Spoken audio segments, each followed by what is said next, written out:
Évangile de Jésus-Christ selon saint Luc, chapitre 21, versets 5 à 19.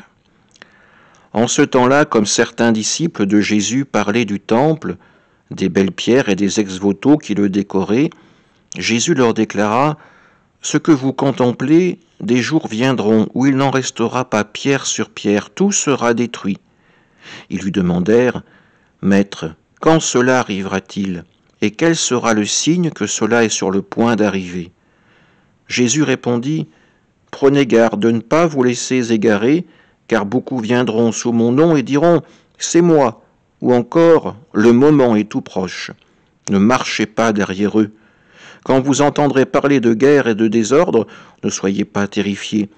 Il faut que cela arrive d'abord, mais ce ne sera pas aussitôt la fin. Alors Jésus ajouta « On se dressera nation contre nation, royaume contre royaume. Il y aura de grands tremblements de terre, et en divers lieux des famines et des épidémies. Des phénomènes effrayants surviendront, et de grands signes venus du ciel. Mais avant tout cela, on portera la main sur vous, et l'on vous persécutera. On vous livrera aux synagogues et aux prisons. On vous fera comparaître devant des rois et des gouverneurs à cause de mon nom. Cela vous amènera à rendre témoignage.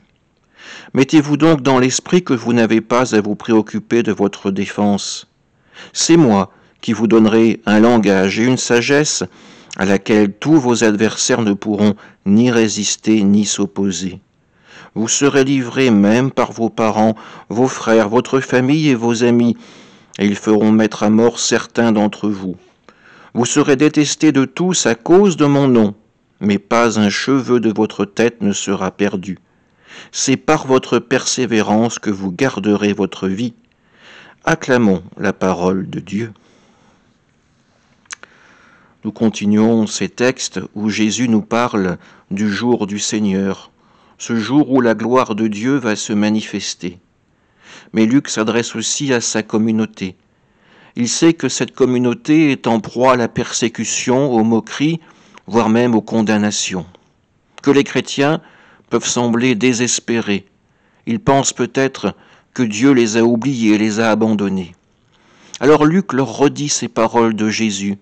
Ne vous préoccupez pas de votre défense, c'est l'Esprit Saint lui-même qui vous donnera les mots nécessaires pour l'assurer.